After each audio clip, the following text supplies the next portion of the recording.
नमस्कार। मैं डॉक्टर कंचन सिन्हा घाटशिला कॉलेज के इतिहास विभाग में कार्यरत हूँ। आज मैं यूजी सेमेस्टर 6 के बच्चों के लिए डीएससी 3 पेपर के अंतर्गत गोपाल कृष्ण गोखले इस टॉपिक को लेकर आए हैं। तो आइए उनके बारे में हम लोग जानें।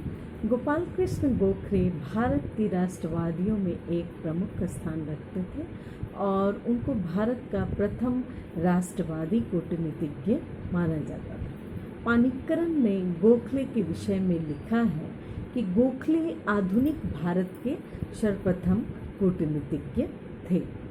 गोखले का जन्म 9 मई 1866 ईस्वी को कोल्हापुर में हुआ था और मात्र 13 वर्ष की आयु में दुर्भाग्यवश उनके पिता की मृत्यु हो गई और अतः उनका प्रारंभिक जीवन जो है वो बहुत कष्टमय बीता।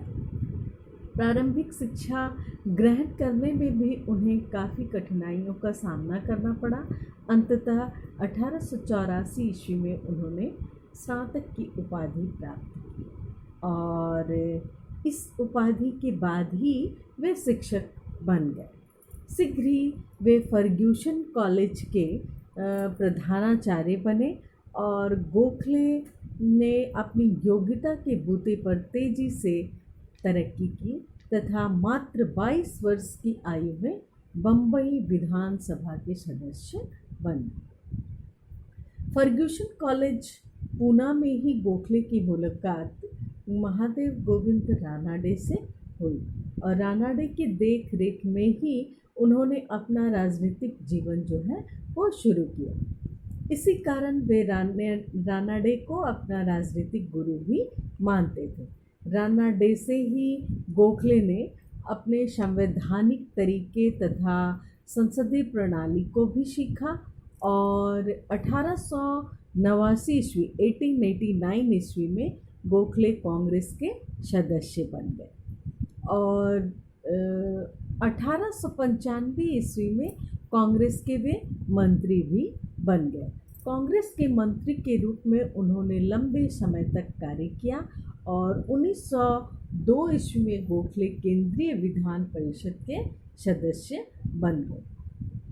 1905 ईस्वी में कांग्रेस के अध्यक्ष बने और 1907 ईस्वी में कांग्रेस के सूरत अधिवेशन में कांग्रेस उदारवादी और उग्रवादी दो खेमों में बट गया, जिसमें गोखले ने उदारवादियों का साथ दिया और गोखले ने 1909 ईस्वी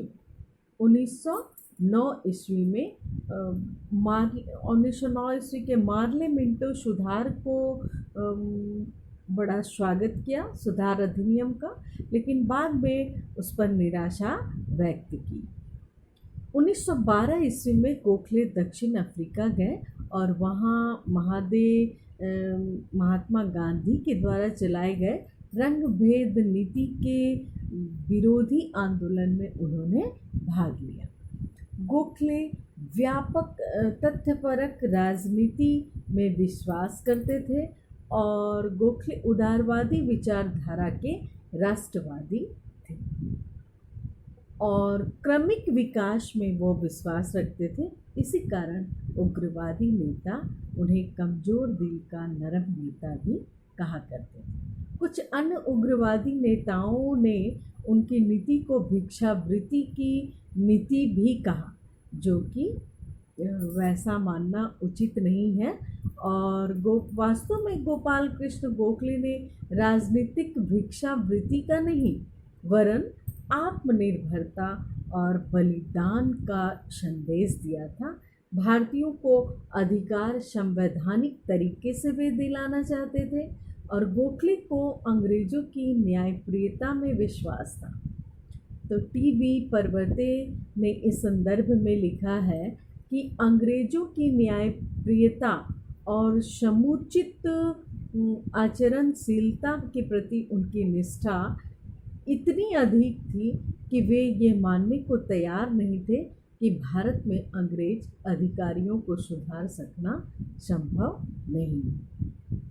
तो गोखले का मानना था कि भारत का इंग्लैंड के साथ संबंध जो है वो अच्छा रखना चाहिए। क्योंकि उनके विचारों में कष्टों का मूल कारण जो था वो नौकरशाही के दोष था, और उन दोषों को वो दूर करने का प्रयत्न कर रहे थे। इसी कारण अंग्रेजी सरकार जो है वो उनको एक छिपा हुआ राजद्रोही भी कहती थी। वास्तव में गोखले का मानना था कि उग्रवादी तरीके को अपनाकर भारतीयों की समस्याओं का समाधान जो है वो संभव नहीं है। इसी कारण वे उदारवादी नीति को अपनाते हुए अंग्रेजों की न्याय और उदारता की भावनाओं को भड़काकर उन्हें भारतीयों को स्वशासन देने के लिए तैयार कराने के पक्ष में वो थे। तो निसंदेह गोखले की यह सोच जो थी अत्यंत दूरदर्शितापूर्ण थी।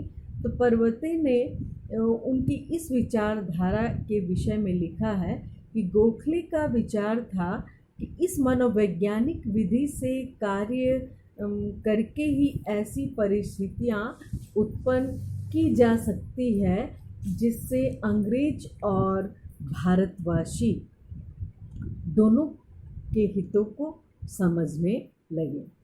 तो यद्यपि अपने जीवन के अंतिम वर्षों में उनका अंग्रेजी सरकार के प्रति विश्वास जो था वो डगमगाने लगा, और किंतु फिर भी उनका विचार था कि आगामी 25 वर्षों में भारत को स्वतंत्रता प्राप्त हो जाएगी। गोखले को महात्मा गांधी का राजनीतिक गुरु भी माना जाता था, और गांधी जी स्वयं भी इस बात को मानते थे। गांधी जी ने लिखा है कि श्री गोखले ने मुझे सिखाया कि अपने देश से प्यार करने का दम भरने वाले प्रत्येक भारतीय का स्वप्न यह होना चाहिए कि शब्द वैभव में ग्रसित ना होकर इस देश की राजनीतिक जीवन का आध्यात्मिकरण किया जाए। उन्होंने मेरे जीवन को प्रेरित और प्रभावित किया और आज भी कर रहे हैं, ऐसा गांधी जी ने कहा था। इस नाते मैं स्वयं को पवित्र बनाना चाहता हूँ और अपना आध्यात्मिकरण करना चाहता हूँ। इस आदर्श के प्रति मैंने अपने को समर्पित कर दिया है। ये कौन कहा? ये गांधी जी के द्वारा कहा गया वचन है, ये गोपाल कृष्ण गोखले के। तो गोखले अपने देशवासियों की उन्नति चाहते थे, और अपने एक भाषण में उन्होंने कहा कि मेरी आकांक्षा है कि मेरे देशवासियों की स्थिति अपने देश में वैसी ही हो जैसे कि अन्य लोगों के देश में उनकी है।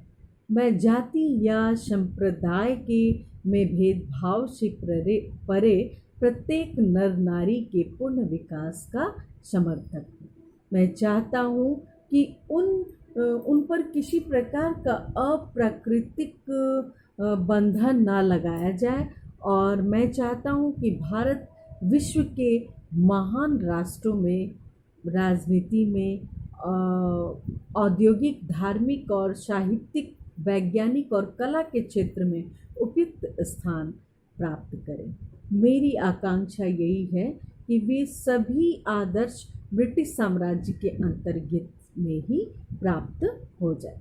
तो इस प्रकार इस महान देशभक्त का जो है 1915 ईस्वी में मृत्यु हो जाती है, और उनके विषय में महात्मा गांधी कहते हैं कि सर फिरोज शाह मुझे एक अपराजय हिमालय के जैसे दिखते थे, लोकमान्य एक समुद्र के जैसे दिखते थे, लेकिन गोखले तो गंगा थे जो अपनी गोद में सबको आमंत्रित करते थे। तो गोखले से सैद्धांतिक मतभेद रखने वाले तिलक ने भी इस अवसर पर कहा कि भारत भूमि का हीरा, महाराष्ट्र का रत्न और देश का श्रेष्ठ सेवक आज इस शमशान भूमि में निरंतर सो रहा है, और उसके बताए मार्ग पर हम चलेंगे भी तो परलोक में भी उसको आनंद होगा। इस प्रकार आज हम लोग गोपाल कृष्ण गोखले के बारे में जाने। थैंक यू बच्चों।